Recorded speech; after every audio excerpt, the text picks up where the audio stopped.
Star Wars The Rise of Skywalker is said to have many different connections, not just to the prequels and the original trilogy, but also Star Wars Rebels by writer and director J.J. Abrams and Chris Terrio. This is Mike Zero. If you guys are new to the channel, do make sure to subscribe to see future Star Wars content.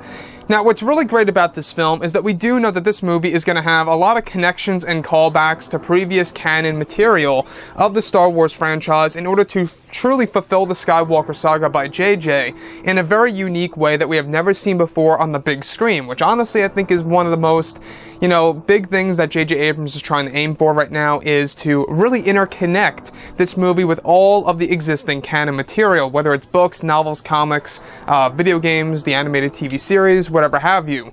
Now, these past couple of weeks or so, we've been learning a whole lot more about this film, and when it all comes down to one of the concept art descriptions, this is where things begin to get very exciting for this movie.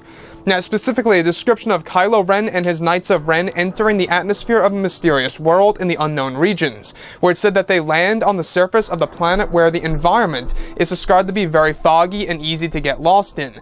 It said that Kylo discovered a distress call or signal from the unknown regions that the First Order just received, which led Kylo to this location. The next describes Kylo Ren discovering a downed Star Destroyer, where it's said to be the wreckage of the same ship that Ezra Bridger was on at the time at the very end of Rebels Season 4 with Grand Admiral Thrawn. As Kylo enters the wreckage, it's described that Kylo presses a couple of buttons on a control panel that leads to audible transmissions of Ezra Bridger and Grand Admiral Thrawn. It's described to be an audio recording of the two characters in a confrontation, leading to the transmission of both Ezra and Thrawn mentioning the beyond in passing and having to work together to escape before the transmission gets cut off as Kylo is going through the control system. This implies that both Ezra and Grand Admiral Thrawn gained an alliance on this world for survival purposes. So I really want to go over a couple of parts about all of this because this really seems like a very exciting storytelling element to really tell a story of Kylo Ren and the Knights of Ren and their quest in this movie to search for, other secrets about the beyond and the origins of the Force, where they come across this world in the unknown regions that was sending out a signal for decades, where they come across the ship only to find the transmissions of Grand Admiral Thrawn and Ezra Bridger, and we actually do get to hear a confrontation between those two characters in this particular sequence from what's described, where it's ultimately revealed that those two characters had to form an alliance in order to survive off of this world and get out of the beyond, or find the beyond as a way of getting out of the unknown regions. This also connects to what we went over a couple of days ago about the Lost City containing the statue of Ezra Bridger, where it's referred to as the Savior of the Unknown, where that statue of Ezra Bridger also has a journal of Ezra, where it's described that he escaped the beyond, or should I say escaped the unknown regions by use of the beyond. Now, still to this very day, we don't necessarily know what the beyond really is. It could be a different realm, it could be a portal. For all we know, we're not quite sure. But one thing is for certain that we did learn not too long ago, is that the beyond holds the origins of the dark side, the Force entirely, as well as new truths about the galaxy in general. So what I like about this big connection to Star Wars Rebels is that not only does it give us closure as to what happened at the very end of Rebels Season 4, but it also opens up new possibilities for another Rebels season.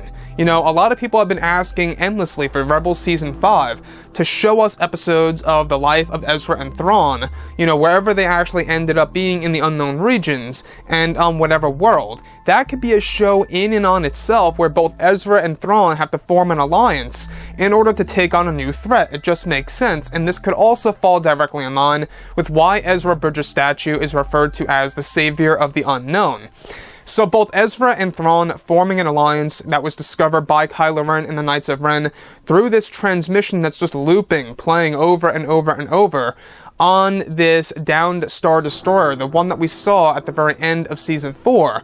It really does raise a lot of questions as to whether or not this is going to be a little hint by using Episode 9 in order to promote more Rebels content coming out in the 2020s, possibly. We do know that they are doing the Clone Wars Season 7 in 2020 in the first quarter, so expect that to drop on Disney Plus, given, give or take January, February, and March of next year. And then the year after that, if they really want to, they can really pick up on Star Wars Rebels and tell a new story. So, does this really fit the narrative of Episode 9? Does this really flow correctly? Well, we do know that J.J. Abrams had a lot of discussions with Dave Filoni, and you can already see why.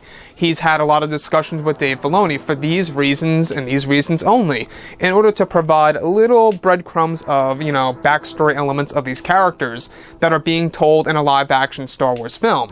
So what do you guys think about this revelation between both Ezra Bridger and Grand Admiral Thrawn that are discovered by Kylo and his knights when they head into the wreckage of this ship on an unknown world based within the unknown regions? Anyways, guys, drop a comment below. Let me know what you think about all of this in the comments. And if you guys did enjoy the content for today, do make sure to drop a thumbs up on this video to support the channel. I thank you all so very much for the kind support, and I'll catch you guys next time.